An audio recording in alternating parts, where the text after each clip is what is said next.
충안파라고 통칭되는 이상민 행안부 장관이 방첩사를 방문했다. 또 충안파라고 이야기되는 김용현 현 장관이 경호처장 시절에 새 사령관을 불러서 비밀 모임을 했다. 이 두 가지를 놓고 이것의 모임이 목적이나 대상이나 성격에 있어서 적법 타당하냐 하는 이슈가 하나 있고, 두 번째로는 이것이 적절하게 군 기에 따라 보고되었는가라는 두 가지 이슈가 있습니다. 그건 아실 거라고 보고, 방첩사령관은 이 두 가지에 다 해당하는 지금 연루되어 있는데, 이 두 케이스 다 서면 보고는 안 하신 걸로 되어 있잖아요, 그죠? 네, 서면 보고는 안 했습니다.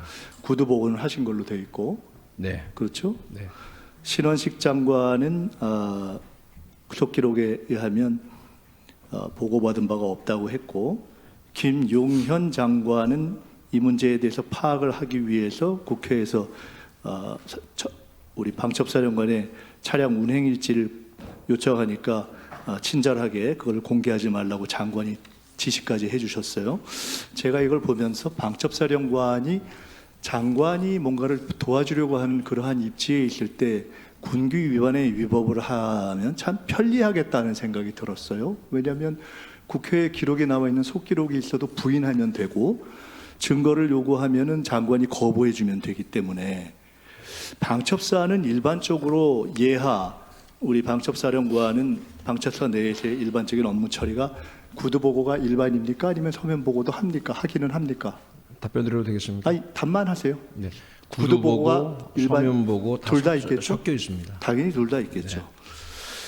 제가 이전에 신원식 장관 그리고 김영현 장관, 여인영 사령관 세 분으로부터 공교롭게도 첫 질의를 할 때 화를 내거나 그 다음에 부인을 하고 또 사과를 하는 공통의 경험을 했어요. 그래서 저는 오늘도 보면서 사실은 여인영 사령관이 답을 안 하거나 화를 내거나 또는 사과를 할 거라고 봤는데 역시 같은 것을 했어요. 그래서 그냥 지적을 몇 가지 하려고 합니다. 우리가 서면 보고를 하는 이유는 보통 기록을 남기기 위해서, 또는 거기에 관련돼 있는 사람들이 나중에 말을 바꾸는 것을 예방하기 위해서. 일반 눈이 그렇지 않겠어요? 그것은 그럴 수도 있고 저럴 수도 있습니다. 저런 건 뭔데요? 됐어요? 답하지 마세요. 그 성의 없는 답변으로 들려서 아닙니다. 내가 굳이 들을 필요 없어요. 네, 그럼 기회를 주시면 이상민 장관 됐어요. 네. 됐고, 서면 보고를 하는 이유에 대해서 제가 물었기 때문에, 자, 이상민 장관의 방첩사 방문에 대해서는 첫째, 서면 보고를 했지 않았기 때문에 기록이 없습니다. 두 번째로는 국회 속기록에 전 신원식 장관이 보고받은 바 없다고 두 번이나 이야기했고, 굳이 방첩사령관이 최대 기대려고 하고 있는 근거는 확인해 보겠다는 워딩 하나인데, 그것은 보고했다라는 말을 입증하는 자료로 쓰일 수는 없습니다. 세 번째로 방첩사령관의 주장이 입증되려면 방첩사령관이 신뢰하는 기억력과 체력을 가지고 있다고 한 신원식 장관의 기억력에 명백한 문제가 있었다는 것이 전제가 돼야 되는 것입니다. 네 번째로 우리가 요구했던 은행 일지를 김영현 장관이 이것은 내지 말라고 했기 때문에, 자, 묻습니다. 이러한 상황일 때 이러한 질문의 대상이 여인영 사령관이 아니라 그 누구라고 하고, 질문하는 국회의원이 제가 아닌 그 누구라고 할 때, 이런 정도일 때 이런 부분에 대해서 합리적 의심을 하는 것이 전혀 가능하지 않다고 생각하십니까? 답해도 되겠습니까? 아니, 그냥 가능하다 아니다. 가능하다 아니다. 그러니까 지금 국회의원이 이런 정도 질문하는 것이 모르겠습니다. 가능하다 아니다. 네, 어떻게 답을 드려야 될지 모르겠습니다. 그냥 단답형으로 할 수가 없는 문제이기 때문에 됐고, 그렇습니다. 그 경호처장 비밀 모임에 대해서 이 또한 서면 보고를 안 했잖아요. 이게 노출될지 몰랐죠. 전혀 그렇지 않습니다. 노출될지 알았어요. 근데 뭐 그렇게 비공개를 했어요? 노출될지 알았어요. 이거 천하에 다 알리고 했나요? 노출이 문제가 아니라 이것이 이런 논란거리가 될지 자체를 저는 몰랐습니다. 근데 그 중간에 왜 갈아탔죠? 뭘 갈아탑니까? 갈아탄 학교는 기억이 안 나세요? 예? 어디서 학교 갈아탄 거는 기억이 안 나세요? 그 학교 이름은 기억이 안 나나요? 뭘 갈아타던 말씀이시죠? 자, 시간이 네. 거의 다 됐기 때문에 이 건과 관련해서 문제가 된 이후에 새로 퇴임한 김영현 장관으로부터 문의나 또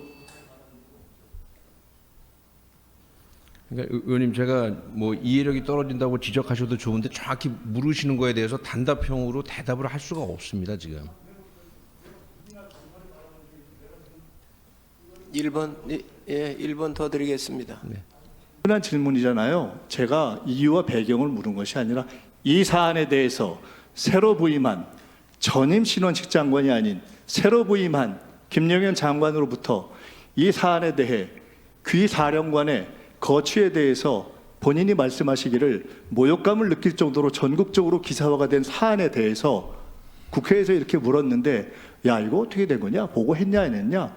친하니까 그렇게 묻거나 또는 구두 서면으로 이 사안에 대해서 명백하게 심할서를 제출하시오라는 구두질의 둘 중에 어떠한 방식으로든 문의나 조사나 이런 것을 받은 바가 있냐고 내가 물었습니다.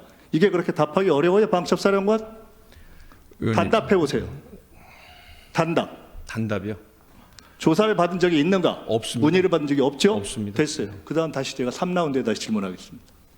뭐 위원장님 이대로 들어갑니까? 아니면 제가 말씀하신 거에 대해서 내가- 예 아니요라고 잠깐. 아닙니다. 저 내가 위원장님께 여쭤보는 겁니다. 아닙니다. 위원장님께 여쭤보는 겁니다. 제가 증인으로 나왔기 때문에 저도 이 국민들이 보시는 이 자리에서 드릴 말씀이 잠깐만 이 있습니다. 부분에 대해서는 위원장님께 제가 자, 여쭤보겠습니다. 그러면 알겠습니다. 그러면 저기 김민석 의원님 질의 다 끝나셨지요? 위원장님께서 의원만 물었기 판단해 주십시오. 네, 그러면 세 번째 김민석 의원님께서 질의를 하시고 네. 만약에 더 하실 말씀이 있으시면 그때 저한테 요청하시면 그때 제가 말씀을 기회를 드리도록 그렇게 하겠습니다. 네. 들어가시기 바랍니다. 네, 기회를 주시기를 제가 간곡히 부탁드립니다. 알겠습니다. 네, 유영원 의원님 질의해 주시기 바랍니다. 위원장님